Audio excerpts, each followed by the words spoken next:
The crystal chandeliers of the Grand Maple Hotel in Boston cast their golden light across the ballroom, where Sarah Mitchell stood in her ivory silk dress, her heart racing with anticipation. At 32, she had finally achieved her dream, opening the city's first community wellness center in the underprivileged East Side neighborhood. Tonight's charity gala would secure the final funding needed to expand their services. "You've outdone yourself," whispered Richard Anderson, her fiancé and business partner, his hand warm against the small of her back. His presence had always been her anchor, especially since losing her parents in that tragic accident 5 years ago. Together, they had built the Mitchell Anderson Foundation from the ground up, transforming her modest inheritance into something meaningful. "We did this together," Sarah smiled, watching the city's elite mingle around them. Her eyes lingered on Margaret Walsh, the influential philanthropist who had promised to announce a substantial donation tonight. The older woman caught her gaze and raised her champagne glass in acknowledgement. If only Sarah's parents could see her now. Her father, a small-town doctor who never turned away a patient regardless of their ability to pay, would have been proud of how she carried on his legacy. Her mother, who taught at the local community college, would have loved seeing education programs integrated into the wellness center's services. "Ladies and gentlemen," Richard's voice boomed through the microphone, drawing everyone's attention. "If I could have your attention, please." He looked dashingly handsome in his tailored tuxedo, his auburn hair catching the light. "Tonight marks a special milestone for the Mitchell Anderson Foundation." Sarah moved closer to the stage, her heart swelling with pride. This was their moment, the culmination of years of hard work and dedication. "But before we proceed with tonight's announcements," Richard continued, his tone shifting slightly, "there's something else that needs to be addressed." He paused, his eyes finding Sarah in the crowd. "The truth about the foundation's finances." The room fell silent. Sarah felt a chill run down her spine. "For the past 3 years, I've been conducting an internal investigation," Richard announced, his voice cold and clinical.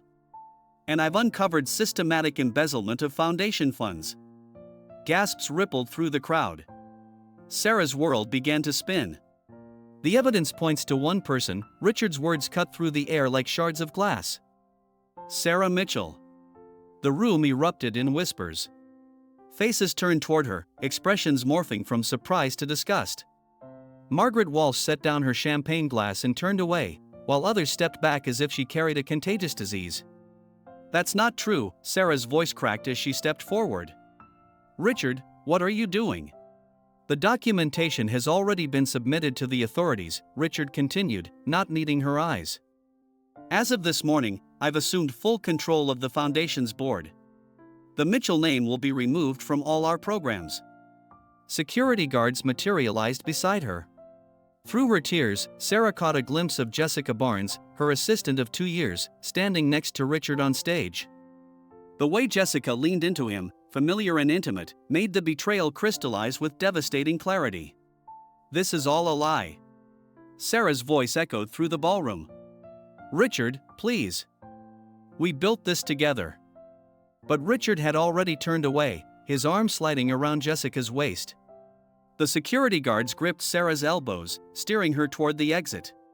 She caught fragments of conversations as they paraded her through the crowd. "Always thought she was too good to be true. Poor Richard, having to deal with this scandal. Did you hear? She even stole from the children's program." The cool night air hit her face as they pushed her out onto the street. Her phone had already been cut off. Her access cards deactivated. 5 years of her life, her parents' legacy, her reputation, all destroyed in 5 minutes. A newspaper photographer captured her tears, the headline already forming, "Charity Founder Exposed, the Fall of Sarah Mitchell." Standing alone on the sidewalk in her evening gown, Sarah watched through the hotel's windows as the party resumed. Richard was still on stage, probably spinning more lies, building himself up as the victim who had uncovered the truth. In the coming days, she would learn the full extent of his manipulation, fabricated documents, backdated transfers, and a carefully orchestrated smear campaign. But tonight, all she could feel was the crushing weight of betrayal and the bitter irony that her greatest weakness had been believing in someone else's goodness. As she hailed a taxi with trembling hands, Sarah couldn't know that this moment, this public humiliation and devastating loss, would become the first step on a journey that would test every fiber of her being and ultimately lead her to a redemption greater than she could imagine. The taxi driver looked at her tear-streaked face in the rearview mirror. "Where to, miss?" Sarah closed her eyes, her parents' voices echoing in her memory. Her father saying, "Sometimes, sweetheart, the greatest strength comes from getting back up when the world thinks you're down for good." Her mother adding, "And remember, the truth has a way of finding the light." "Take me to the east side," she whispered. Cedar Street. Where her old childhood home stood, the last property in her name that Richard couldn't touch. It wasn't much, but it would be her starting point. As the taxi pulled away from the glittering hotel, Sarah clutched her small evening purse, knowing that somewhere in her files was the proof of Richard's deception. She just had to find it, and find the strength to fight back. The Cedar Street house loomed before Sarah like a ghost from the past, its Victorian facade weathered by decades of New England storms. As she fumbled with the old brass key, her evening gown now wrinkled and damp from the light drizzle, memories of happier times flooded her mind. Sunday dinners with her parents, holiday decorations twinkling in the windows, the sound of her mother's piano filling the rooms with warmth. Now, only silence greeted her. The electricity had been cut off, Richard's doing, no doubt. Sarah navigated the familiar rooms by the pale moonlight filtering through dusty windows. In her parents' old bedroom, now stripped of furniture except for a few boxes of memories she couldn't bear to part with, she collapsed onto the hardwood floor, her perfectly styled hair coming undone. "I won't let you in," she whispered into the darkness, her words echoing off the empty walls. "I won't let you destroy everything they built." A sudden flash of headlights through the window sent her heart racing. Had Richard's lawyers already come to serve her with papers? But the car passed, leaving her alone with her fears once again. The next morning brought reality crashing down with brutal force. Her face was splashed across every local news website: Socialite Scams Charity, Mitchell Anderson Foundation in shambles. The comments section was worse, people she'd worked with for years now calling her a manipulative fraud. Sarah's hands shook as she read the allegations on her laptop, running on the last dregs of battery power. Richard had been thorough. Every suspicious transaction had her digital signature, every questionable decision traced back to her computer. It was her word against a paper trail that seemed irrefutable. A knock at the door made her freeze. "Sarah?" "It's me, Eleanor." The voice of her elderly neighbor, who had known Sarah since she was a child, carried through the wood. "I saw the lights were out. Are you okay, dear?" Sarah opened the door to find Eleanor Reynolds standing there with a thermos of coffee and a concerned expression that brought fresh tears to her eyes.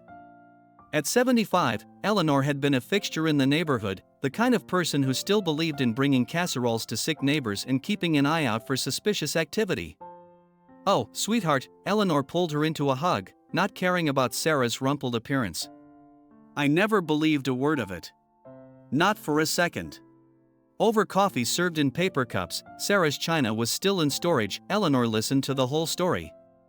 "That Richard," she finally said, her usually gentle face hardening. "I never trusted him. Too polished, like one of those TV preachers." "I trusted him with everything," Sarah's voice cracked. "The foundation, my heart, my parents' legacy." "Your parents?" Eleanor straightened up. "Sarah, do you remember what your father always kept in his study? That old filing cabinet?" Sarah's head snapped up. "The one with all his patient records and financial documents?" Eleanor nodded. "Your mother insisted on keeping paper copies of everything. Said computers could be too easily manipulated." Hope flickered in Sarah's chest for the first time since the gala.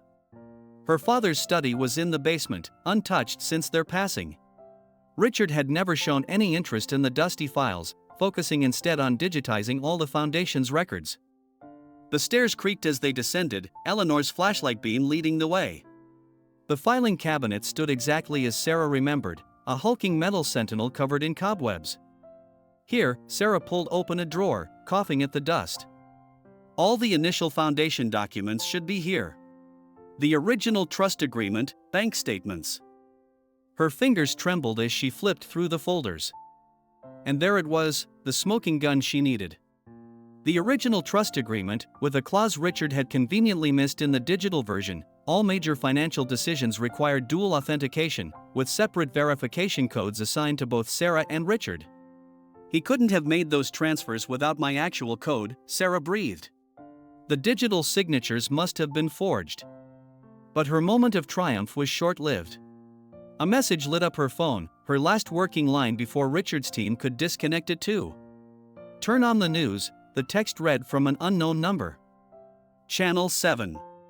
Eleanor found an old portable TV in the kitchen, the kind that ran on batteries. The news anchor's voice crackled through, breaking news in the Mitchell Anderson Foundation scandal. New evidence suggests the embezzlement scheme may have begun earlier than previously thought, possibly dating back to the deaths of Thomas and Marie Mitchell. Sarah's blood ran cold. Sources close to the investigation are questioning the circumstances of the car accident that claimed the lives of the foundation's original founders, the reporter continued. Police are reopening the case based on new financial records that show unusual activity in the weeks leading up to their deaths. The coffee cup slipped from Sarah's hand, shattering on the floor. "He's trying to pin their deaths on me," she whispered in horror. "He's going to say that I..." Eleanor gripped her hand. "We won't let him." "But Sarah, you need help. Real help. Who would believe me now? He's turned everyone against me." "Not everyone," Eleanor's eyes gleamed. "My grandson, Michael, he's a forensic accountant with the FBI's white-collar division in New York. And he owes his grandmother a favor." Sarah stared at her, hope warring with fear. Getting the FBI involved could backfire spectacularly if Richard had more evidence planted against her. But what choice did she have? "There's something else," Eleanor added quietly.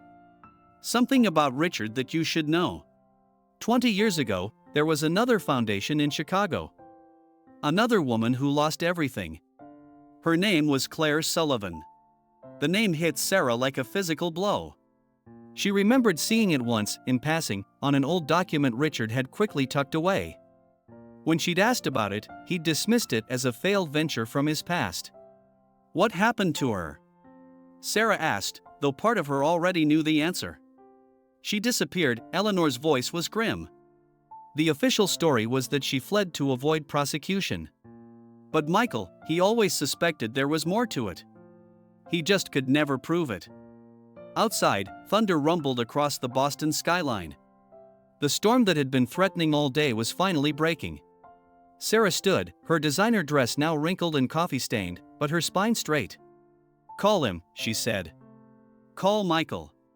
It's time someone stopped Richard Anderson for good." As Eleanor made the call, Sarah looked at the old family portrait hanging on the wall, her parents smiling, full of hope for the future they'd planned. She wouldn't just clear her name, she would uncover the truth about everything. About Claire Sullivan. About her parents' accident. About the man who had spent years weaving a web of lies while wearing a mask of devotion. But first, she needed to survive the night. Because if Richard was willing to drag her parents' deaths into this, there was no telling how far he would go to keep his secrets buried. The storm intensified, rain lashing against the windows of the old house on Cedar Street.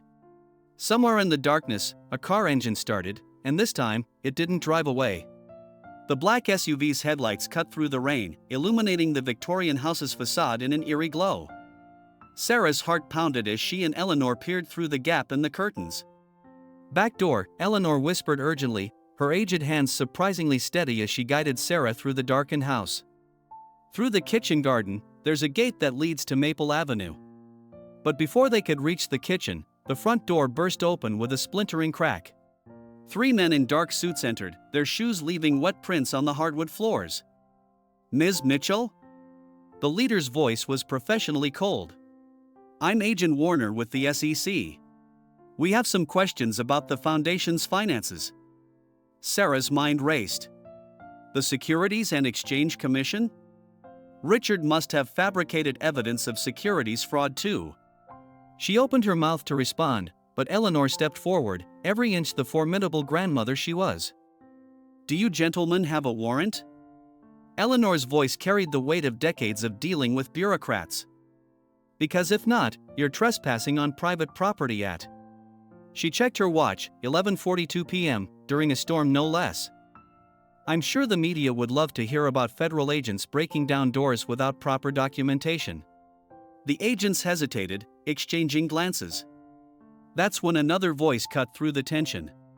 Actually, they're not SEC agents at all.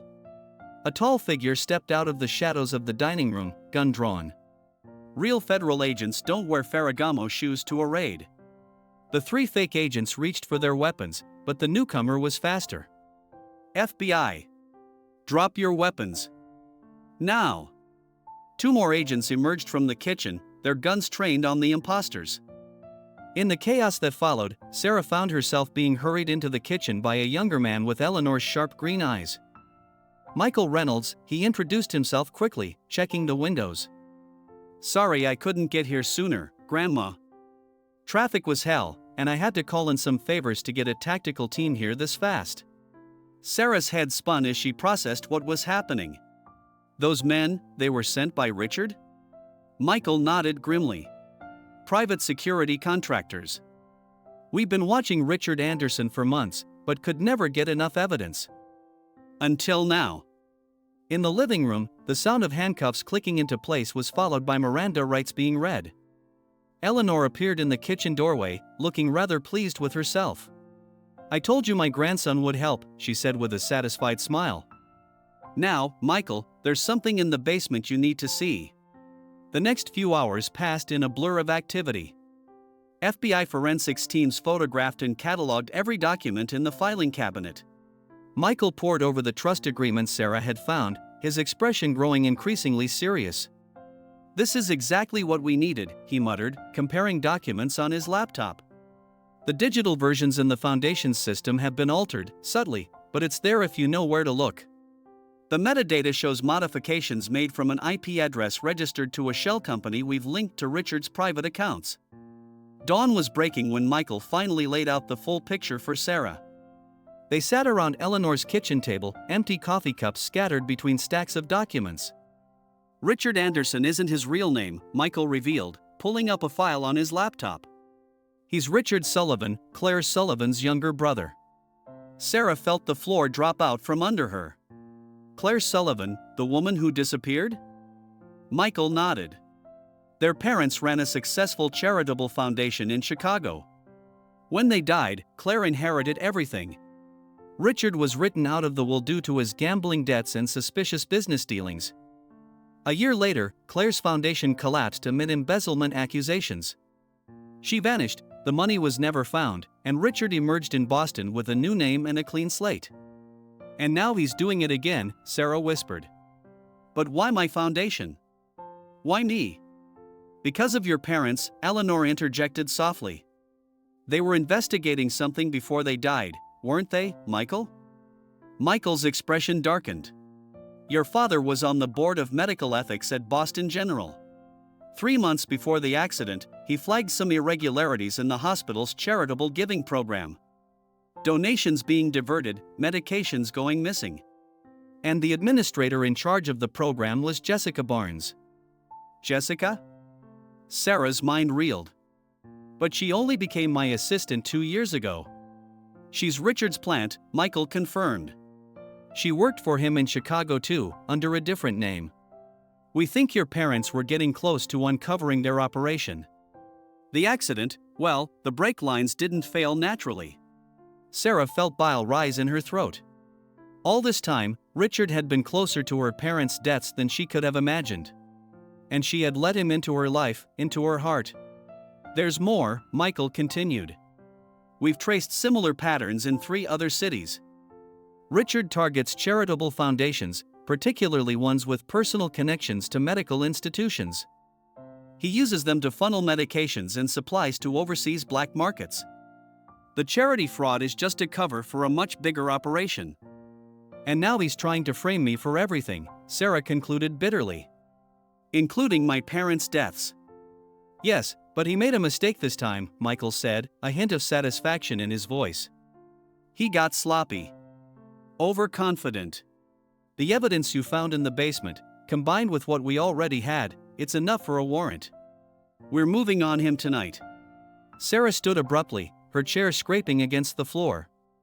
I want to be there." "Absolutely not," Michael began, but Eleanor cut him off. "Let her go, Michael.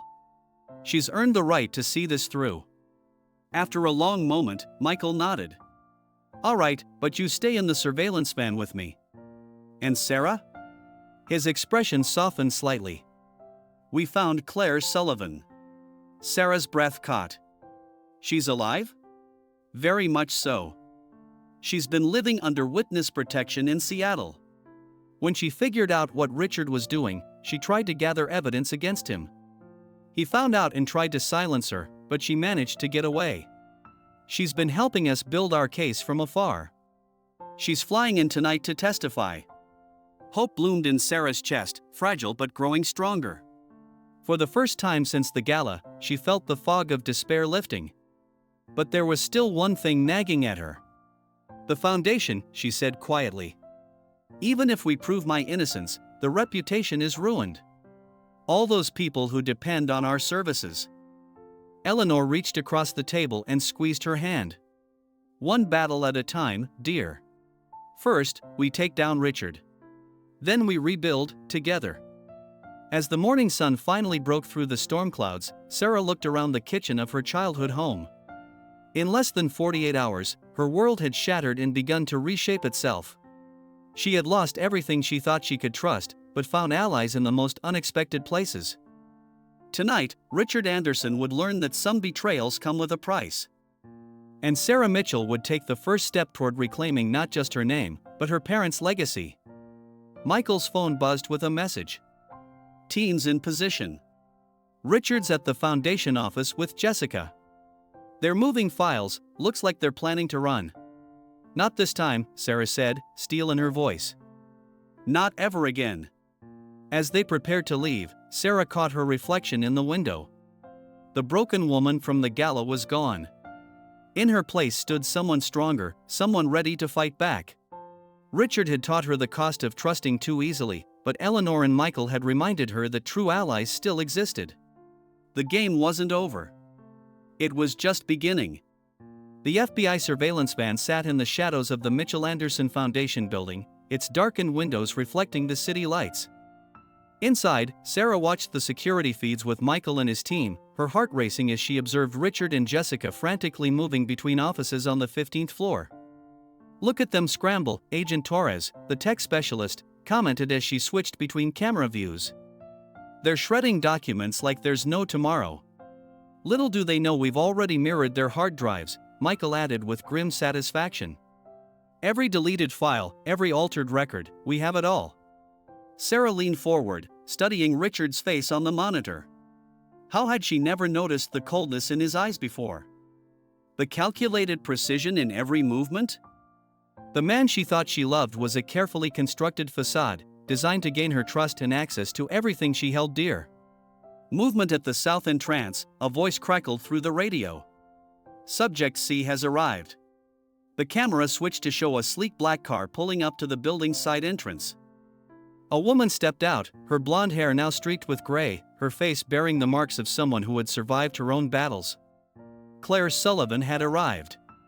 "Miss Sullivan has been fully briefed," Michael assured Sarah, noting her tension. "She knows exactly what to do." Inside the building, Richard and Jessica were now in the main conference room, surrounded by papers and open laptops. Sarah watched as Claire was escorted up by two agents posing as security guards. The moment of revelation was about to begin. "All teams in position," Michael commanded into his radio. "On my mark." Suddenly, Richard's head snapped up as Claire entered the conference room. Even through the grainy security footage, Sarah could see the color drain from his face. "Hello, little brother," Claire's voice came through clear on the surveillance audio. "Miss me? Claire?" Richard's composure cracked for the first time Sarah had ever seen. You're supposed to be dead?" Claire's laugh was bitter. "Like Sarah's parents? Like all the other loose ends you've tried to tie up over the years?" Jessica moved toward the door, but Claire's next words stopped her cold. "I wouldn't, Jessica. Or should I say, Amanda Parker? How many names have you used while helping my brother destroy lives?" In the van, Sarah watched Richard's mask of control completely shatter. He lunged for his laptop, but Claire was faster, producing a flash drive from her pocket. "Looking for this?" Claire held up the drive. "Your encrypted files? The ones detailing every transaction, every shell company, every accident you arranged? I found your backup server, Richard. The one in Geneva?" It's amazing what Swiss banks will do when the FBI presents them with evidence of international drug trafficking. "Move in," Michael commanded. "All teams go." The next few minutes were chaos. FBI agents flooded the conference room from every entrance. Richard tried to run but was tackled by 2 agents near the elevators. Jessica pulled a gun, her shot went wide, shattering a window before she was disarmed and cuffed. "Sarah," Michael touched her arm. "It's time." She nodded, her legs shaky but her resolve firm as she exited the van. 2 agents flanked her as she entered the building and took the elevator to the 15th floor. The conference room, once a symbol of her success, now looked like a battlefield strewn with papers and overturned furniture. Richard was being held against the wall, his perfectly tailored suit now disheveled, a trickle of blood running from his split lip. His eyes widened when he saw her. "Sarah," he began, his voice taking on the gentle tone she had once found so comforting. "This is all a misunderstanding. I can explain everything." "Save it for your lawyer, Mr. Sullivan," Michael cut him off, emphasizing the real surname. But Sarah stepped forward, needing to say her piece. "You know what the worst part is, Richard? I would have helped you if you were in trouble. If you needed money, or had debts to pay off. I would have given you anything. Because that's what people who love each other do." "Love?" Richard's facade finally cracked completely, revealing the sneer beneath. "Love is weakness, Sarah. Your parents were weak, so concerned with their precious ethics that they couldn't see the opportunity right in front of them. The foundation was wasted on them, and on you. Do you know how much money we could have made? The connections we could have built? My parents helped people," Sarah's voice was steady now. "They saved lives. What did you do, Richard? How many lives did you destroy? How many families did you tear apart? Don't play innocent," he spat. "You benefited from every dollar I brought in. Living in your luxury apartment, attending your charity galas, playing the role of Boston's beloved philanthropist. The difference is, I actually helped people with that money. Real people. Children who needed medicine, families who needed support." Sarah stepped closer, looking directly into the eyes of the man who had betrayed her. "And I'm going to keep helping them. Without you." Claire approached then, standing beside Sarah. "The FBI has frozen all his accounts. The evidence we've gathered proves your innocence completely. The foundation's legitimate assets will be returned to your control." Richard struggled against the agents holding him. "You think this is over? I still have connections. People who owe me favors. You have no idea how far my influence reaches." "Actually, we do," Michael interjected, holding up his phone. "While you've been here destroying evidence, our teams have been executing search warrants at 17 different locations. Your connections are being arrested as we speak. The network is finished, Richard." Jessica, being let out in handcuffs, began to cry. "Richard, tell them. Tell them I only did what you asked me to do." But Richard's only response was a cold stare. In that moment, Sarah saw him for what he truly was, a hollow man who had spent his life destroying others to fill his own emptiness. As the agents led them away, Claire turned to Sarah. "I'm sorry I couldn't warn you about him sooner. When I saw your foundation's name in the news, I knew he was doing it again. But I had to wait until we had enough evidence." Sarah nodded, understanding now why things had to play out as they did. "What happens next?" Michael stepped forward. "Richard and Jessica will be charged with multiple counts of fraud, money laundering, drug trafficking, and conspiracy to commit murder. With the evidence we have, plus Claire's testimony, they're looking at life sentences." "And the foundation?" Sarah asked, looking around at the office that had once been her second home. "That's up to you," Claire smiled gently. "But I have some experience in rebuilding after something like this. If you'd like some help. For the first time in what felt like ages, Sarah felt tears of relief rather than despair. I'd like that very much. As the sun began to rise over Boston, painting the sky in shades of hope, Sarah stood at the window of her office. Below, she could see Richard and Jessica being led to waiting FBI vehicles. News vans were already beginning to arrive, their satellite dishes reaching toward the sky like metal flowers seeking the light. Eleanor appeared at her side, having arrived as soon as Michael gave the all-clear. Your parents would be so proud of you, dear. Sarah squeezed the older woman's hand. We're not finished yet. There's still so much work to do. So many people counting on us. Us? Eleanor raised an eyebrow. Yes, us. If you're willing to join the Foundation's new board of directors, we could use someone with your wisdom and integrity. Eleanor's eyes misted over. I would be honored. As they stood together watching the sunrise, Sarah felt the weight of the past few days begin to lift. The nightmare wasn't completely over, there would be trials, testimonies, and the long process of rebuilding trust. But for the first time since the gala, she could see the path forward clearly. Richard had tried to destroy her by exploiting her capacity for trust and love. Instead, he had taught her the difference between true loyalty and manipulation, between real friendship and calculated deception. These were lessons bought at a terrible price, but one she would never forget. The Foundation would rise again, stronger and more transparent than before.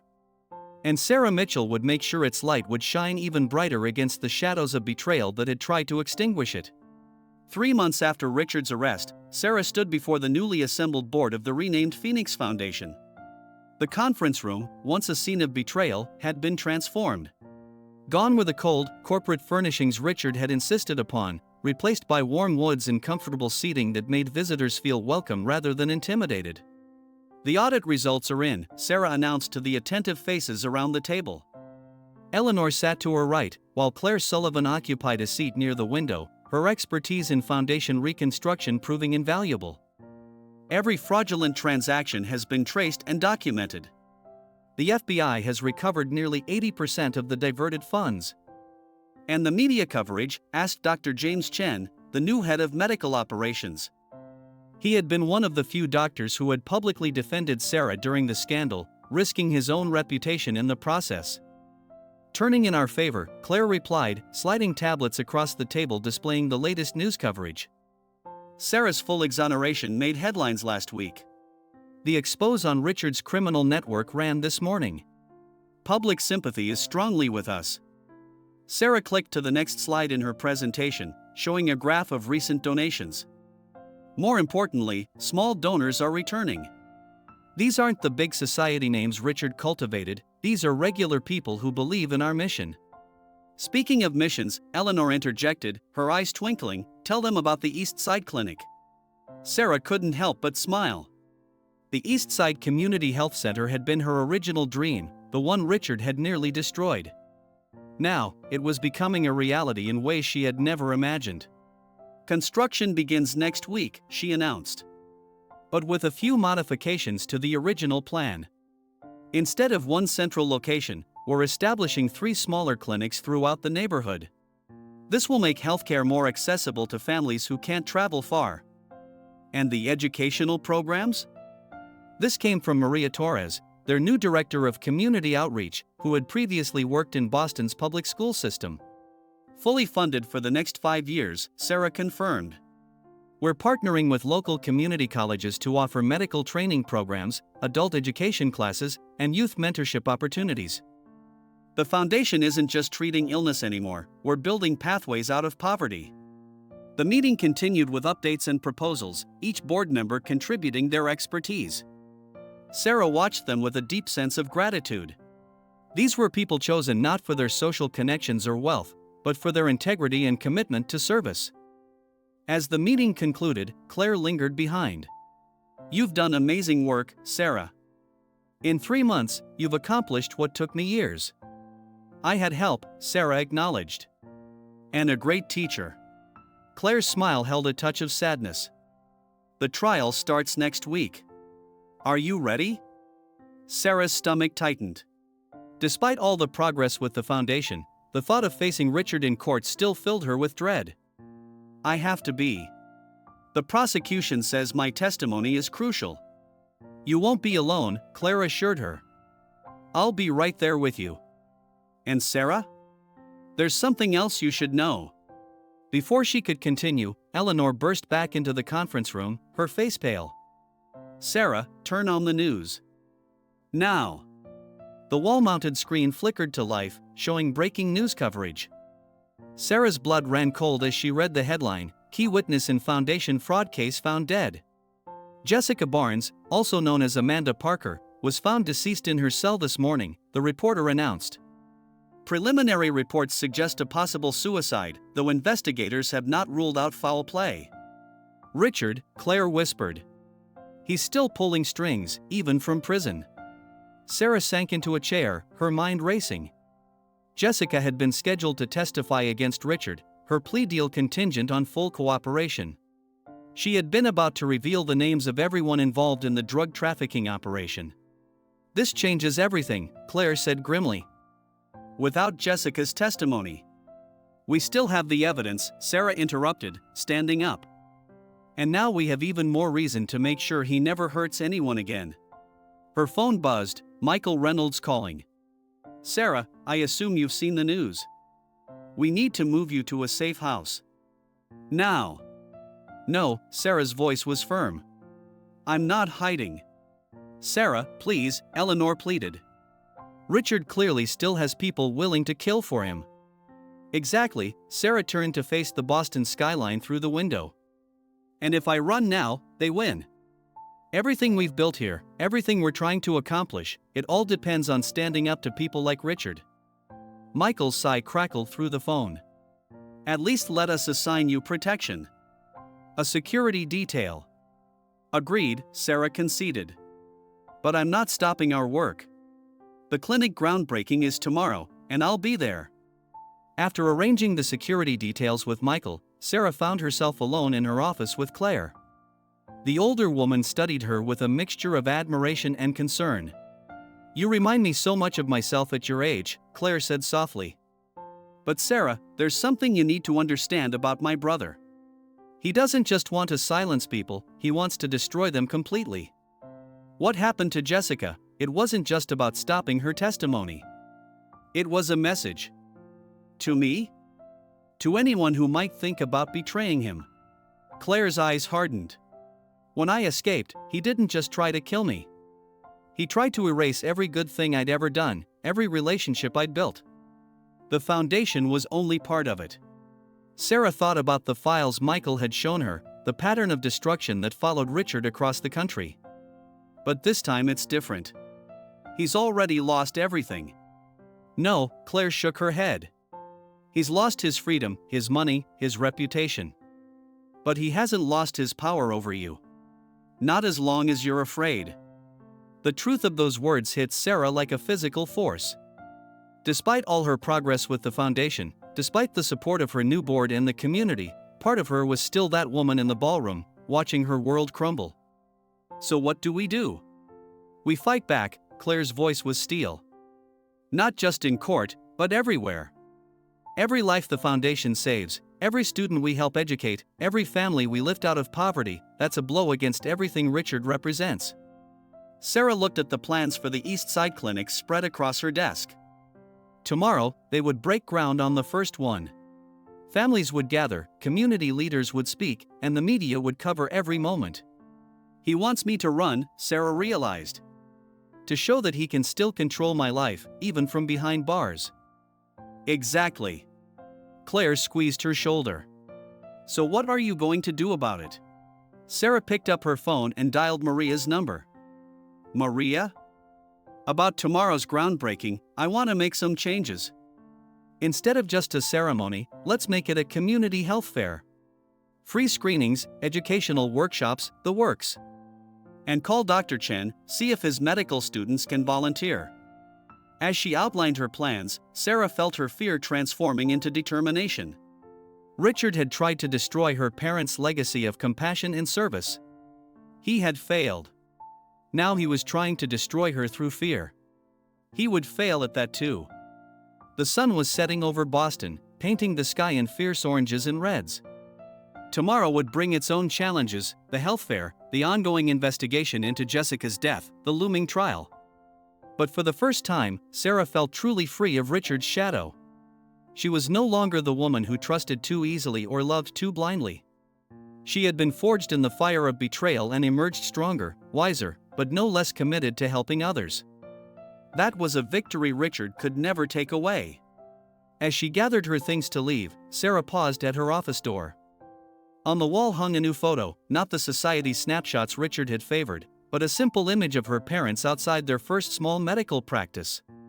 Their smiles radiated the joy of people who had found their true calling in helping others. "Watch me," she whispered to their smiling faces. "Watch me turn everything he tried to destroy into something beautiful." The courthouse steps were crowded with reporters and spectators as Sarah made her way inside, flanked by FBI agents. The trial of Richard Sullivan, formerly known as Richard Anderson, had become the most high-profile case in Boston's recent history. The combination of charity fraud, drug trafficking, and possible murder had captured the public's imagination. "Remember," Michael murmured as they approached the courtroom, "he's going to try to provoke you. Don't let him get under your skin." Sarah nodded, smoothing her navy blue suit, a deliberate choice different from the softer pastels Richard had always encouraged her to wear. Today she needed armor, not elegance. The courtroom fell silent as she entered.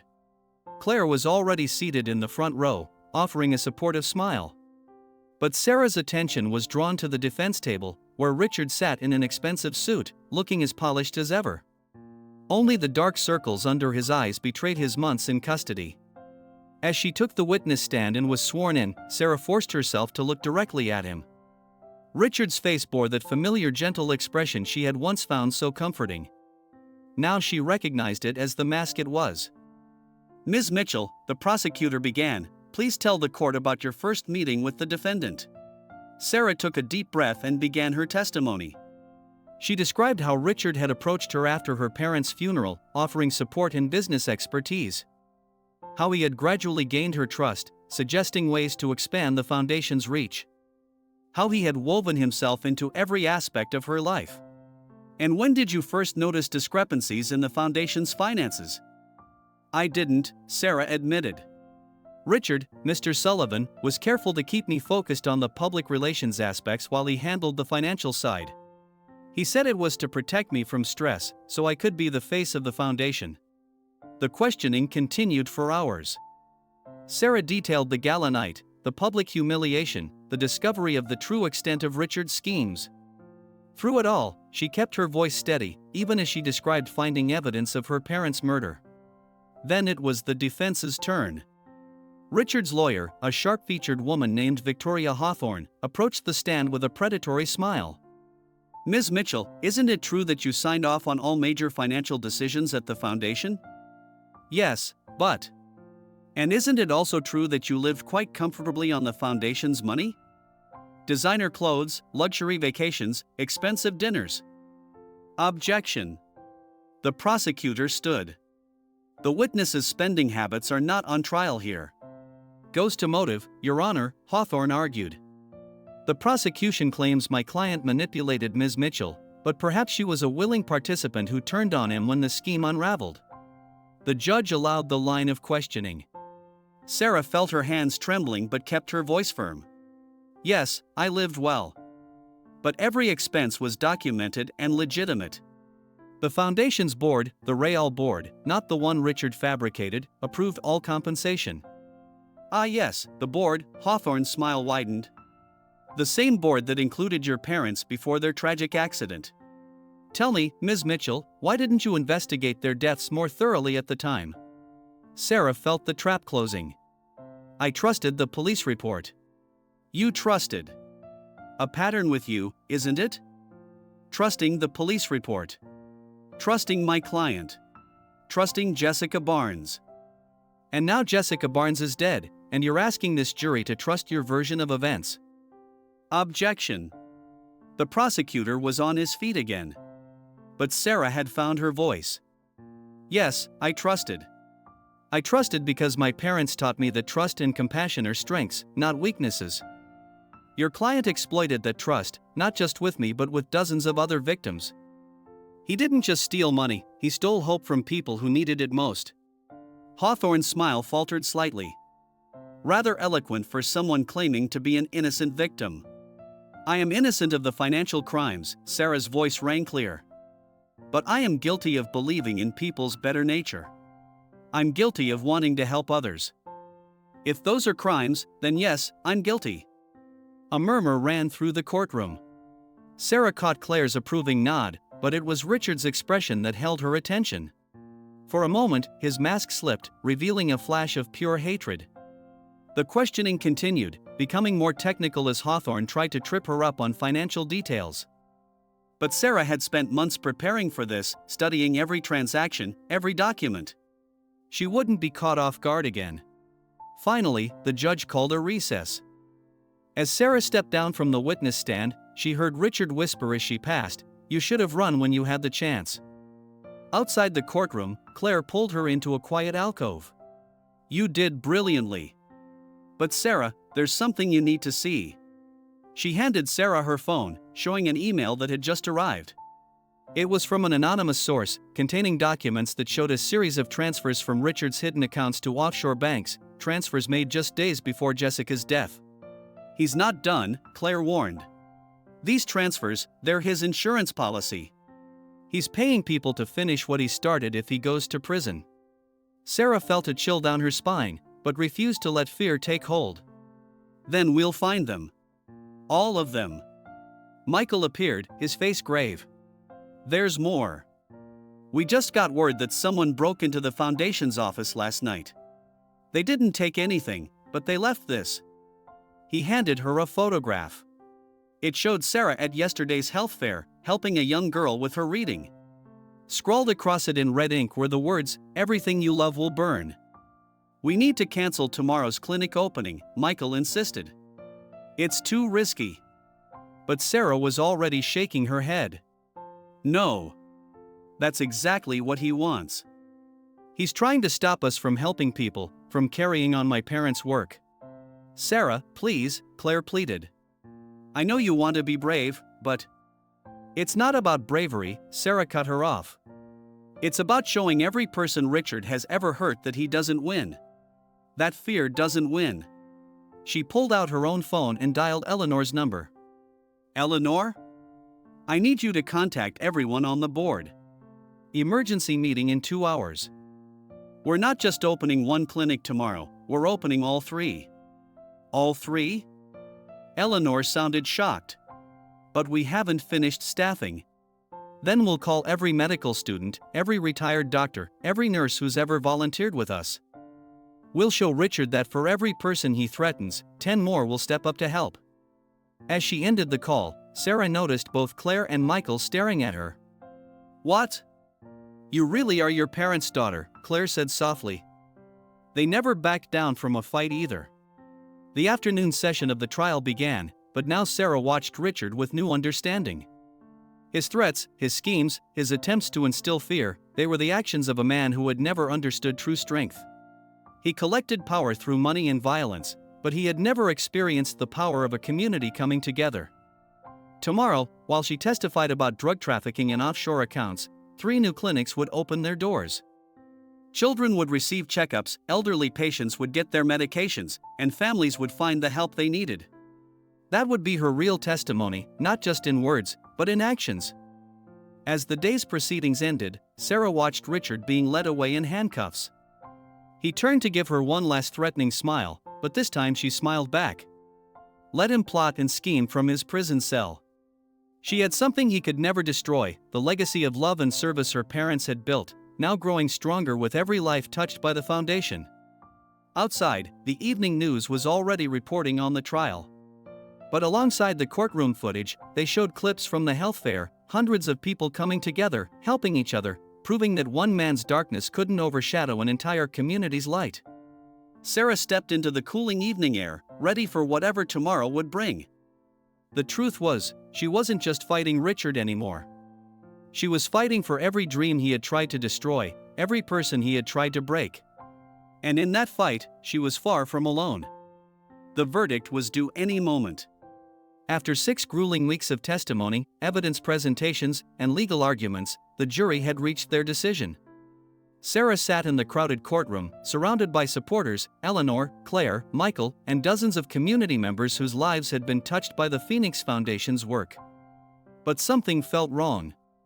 Richard was too calm, his usual mask of controlled confidence replaced by an almost serene expression.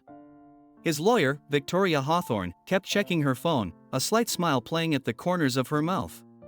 Michael leaned forward from the row behind Sarah, his voice barely a whisper. Security alert at Clinic 3. Someone triggered the silent alarm. Sarah's heart raced. Clinic 3, the largest of their new facilities, currently full of patients and staff. She started to rise, but Claire grabbed her arm. That's what he wants, Claire murmured. He's trying to force you to choose, the verdict or the clinic. Before Sarah could respond, the courtroom doors opened. The jury filed in, their faces unreadable. The judge called for order, the traditional procedures feeling agonizingly slow as Sarah's mind raced with possibilities. Has the jury reached a verdict? We have, Your Honor. Sarah's phone vibrated, a text from Dr. Chen, fire alarm triggered at Clinic 3. Evacuation in progress. Suspicious packages found. The jury foreman stood. On the count of conspiracy to commit murder in the first degree, we find the defendant. Another text, police bomb squad en route. Guilty. The courtroom erupted in murmurs. Richard didn't flinch. On the count of embezzlement and fraud. Sarah's phone lit up with a call from Maria Torres. She let it go to voicemail, her eyes fixed on Richard. Guilty. On multiple counts of drug trafficking and money laundering. Richard's serene smile widened slightly. Guilty. As the judge began addressing sentencing, Victoria Hawthorne stood. Your Honor, the defense moves for an immediate stay pending appeal, based on new evidence that has just come to light regarding witness tampering and. A commotion at the back of the courtroom interrupted her. FBI agents were streaming in, surrounding Michael, who was on his phone, his face ashen. Your Honor, the lead prosecutor called out, we have an emergency situation that requires immediate attention. We have reason to believe the defendant has orchestrated a terrorist threat against. The explosion rocked the building. But it didn't come from Clinic 3. It came from below the courthouse. The floor buckled. Screams filled the air as people rushed for the exits. Through the chaos, Sarah saw Richard being hustled out a side door by court officers, but not toward the prisoner transport area. They were taking him toward freedom. It's a jailbreak, Michael shouted, drawing his weapon. The bomb at the clinic was a diversion. Sarah ran after them, Claire and Michael close behind. The emergency stairwell was filled with smoke, but she could hear footsteps echoing above. He's going to the roof, Claire gasped. There's probably a helicopter waiting. They emerged into the bright afternoon sun just in time to see Richard shove one of the court officers over the edge of the building. The other officer, clearly one of Richard's plants, handed him a gun.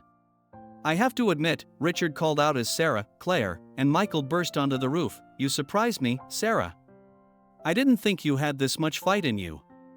It's over, Richard. Michael's gun was trained on the corrupt court officer, who had his own weapon drawn. The entire building is surrounded. Is it? Richard's smile was chilling. Right now, while everyone's distracted by the courthouse explosion, my people are entering all 3 of your clinics. Not to bomb them, that would be too quick. No, they're there to collect evidence. Names. Addresses. Every desperate person who came to you for help will become a target. Unless. Unless what? Sarah demanded, though she already knew the answer. Unless you let me go. One phone call from me stops everything. The clinics stay safe, your precious community remains unharmed, and I disappear. Like you made Jessica disappear? Claire's voice shook with rage. Like you tried to make me disappear? Dear sister, Richard sighed. Always so dramatic. Jessica made her choice. Just like our parents made theirs. Just like Sarah's parents made theirs. When people choose the wrong side, they face consequences. The sound of helicopter blades filled the air. A black chopper appeared over the edge of the building, hovering just low enough for someone to jump aboard.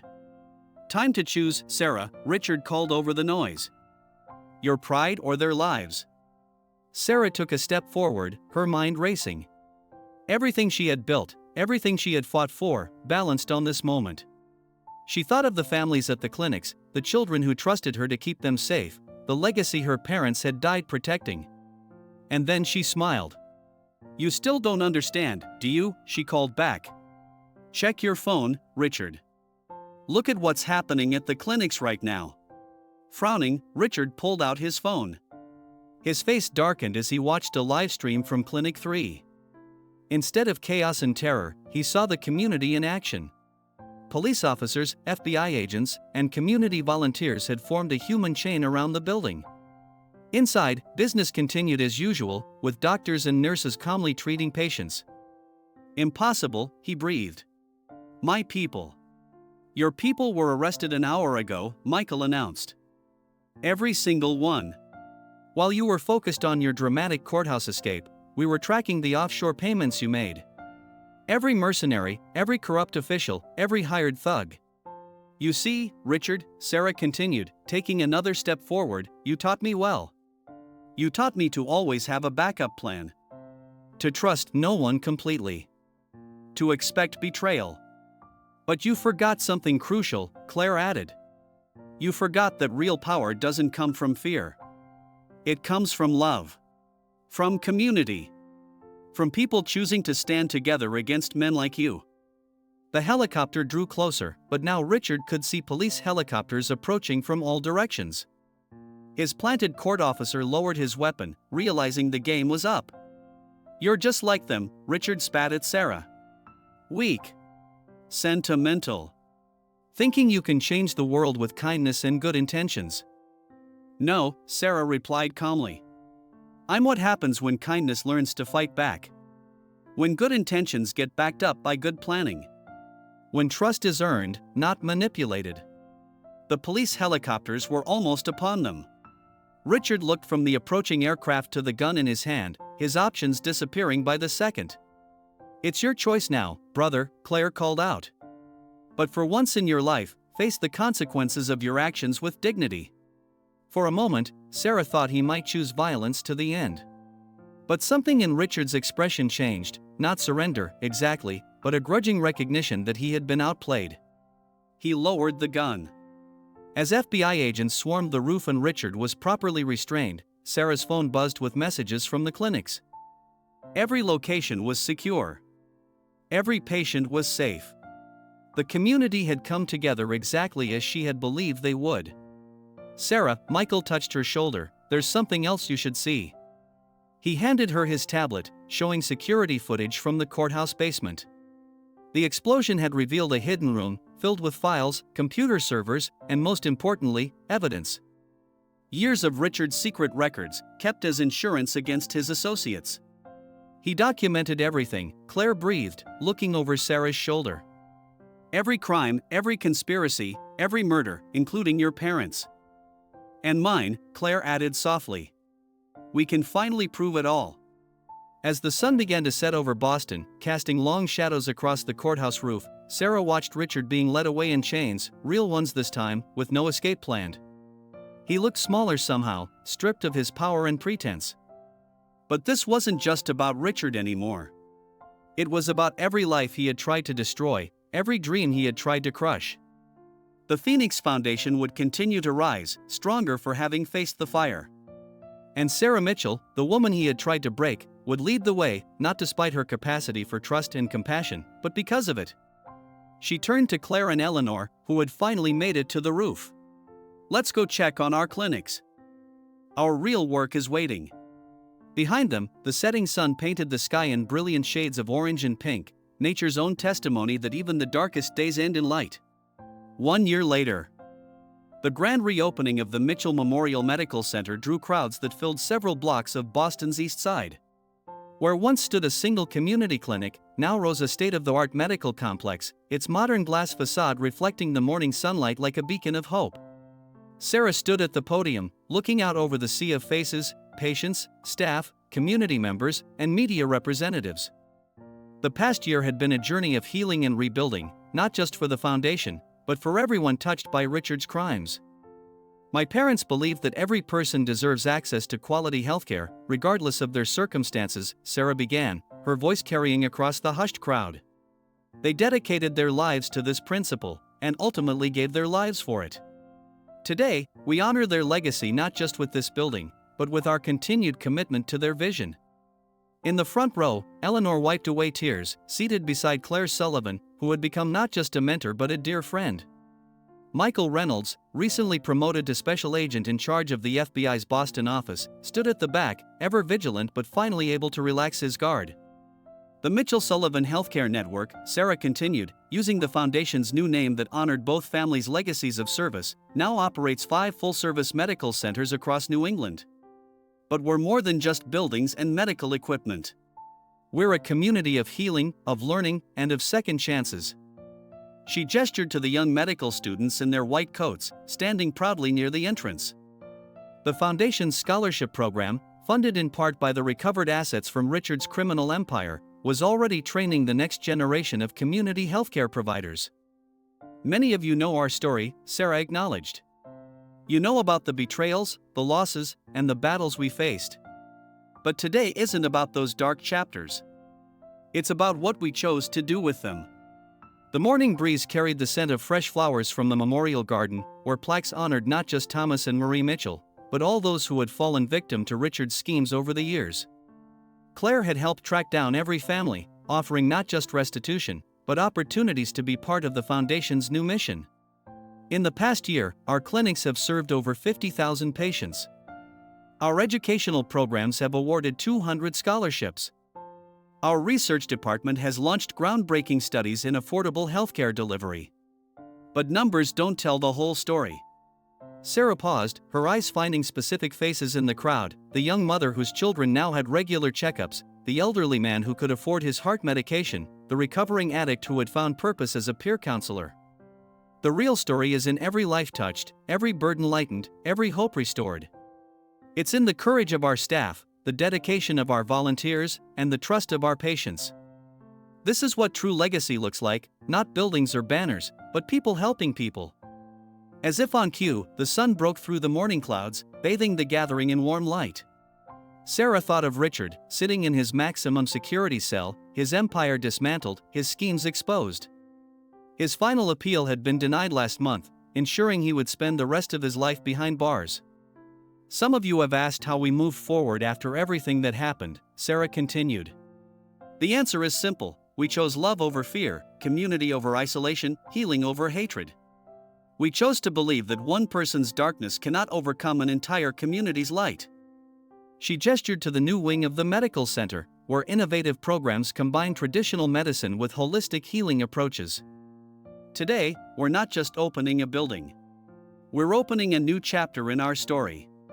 A chapter where every person who walks through these doors knows they will find not just medical care, but understanding, respect, and hope. Claire stood and joined Sarah at the podium, their shared strength a testament to survival and renewal. In honor of this occasion, Claire announced, the Foundation is establishing the Phoenix Fund, a special program to help other communities recover from similar betrayals. Because we believe that every fall can lead to flight, if we just provide the wings. The crowd erupted in applause as Sarah and Claire cut the ceremonial ribbon. As people began filing into the building for tours and the health fair that would follow, Eleanor approached with a small package. This was found in the old house on Cedar Street, she explained, her voice soft with emotion. During the renovation work. Sarah opened the weathered envelope to find a letter in her father's handwriting, dated just days before his death. My dearest Sarah. If you're reading this, something has happened to your mother and me. We've discovered irregularities that go deeper than we imagined, and we're close to exposing the truth. But more importantly, we want you to know this: whatever happens, trust in your own heart. Your compassion is not weakness, it's your greatest strength. There will always be those who try to exploit goodness, but without goodness, without trust and love and hope, what kind of world would we have? You are our greatest joy and our lasting legacy. Whatever darkness you face, remember that light always finds a way through. All our love. Dad and Mom. Sarah pressed the letter to her heart, tears flowing freely now. Around her, the medical center hummed with life and purpose, doctors consulting with patients, children playing in the new pediatric ward, students eagerly beginning their rounds. "They would be so proud," Eleanor said softly, squeezing her hand. "They are proud," Claire corrected with a gentle smile. "Their light shines in every life touched by this place." As the morning progressed, Sarah walked through the halls of the medical center, stopping to talk with patients and staff. In the physical therapy wing, she watched a young accident victim take his first steps with new prosthetics provided by the foundation. In the education center, medical students from underprivileged backgrounds prepared for their licensing exams, their dreams of becoming doctors finally within reach. Every corner of the building held stories of healing and hope. The pharmacy where medications were provided at minimal cost, the mental health wing where trauma survivors found understanding and support, the research labs where new treatments were being developed with accessibility as the primary goal. This was her parents' true legacy, not just the building that bore their name, but the ripple effect of compassion and care that spread through the community and beyond. Richard had tried to corrupt that legacy with greed and manipulation, but in doing so, he had only proved its enduring power. As the day drew to a close, Sarah stood in her office, no longer the austere corporate space Richard had designed, but a warm, welcoming room with photos of patients and staff covering the walls. Through the window, she could see the sun setting behind the Boston skyline, painting the sky in colors of promise. On her desk sat a framed photo from that morning ceremony, Sarah and Claire cutting the ribbon, Eleanor beaming beside them, Michael standing guard in the background, and hundreds of community members cheering. It was more than a picture, it was proof that love could triumph over betrayal, that trust could be rebuilt stronger than before, that light could indeed emerge from the deepest shadows. "Ms. Mitchell?" Her assistant poked her head in. "The evening clinic is about to start, and there's a young mother here who'd like to thank you personally." Sarah smiled, standing to greet her visitor. This was where she belonged, not in society ballrooms or corporate boardrooms, but here among the people her parents had dedicated their lives to serving. Every patient who found healing here, every student who realized their dreams, every life transformed was a victory over the darkness Richard had tried to spread. The Phoenix Foundation had risen from the ashes of betrayal, but it had risen as something more than just a healthcare network. It had become a testament to the resilience of the human spirit, a beacon of hope for other communities facing similar struggles, and a living proof that the greatest revenge against cruelty is not retaliation, but regeneration. As Sarah stepped out to meet the young mother, she carried with her the strength of every lesson learned, every battle fought, and every heart touched along the way. The shadows of betrayal had tried to break her, but instead, they had revealed her true light, a light that would continue to shine, healing and inspiring others for generations to come.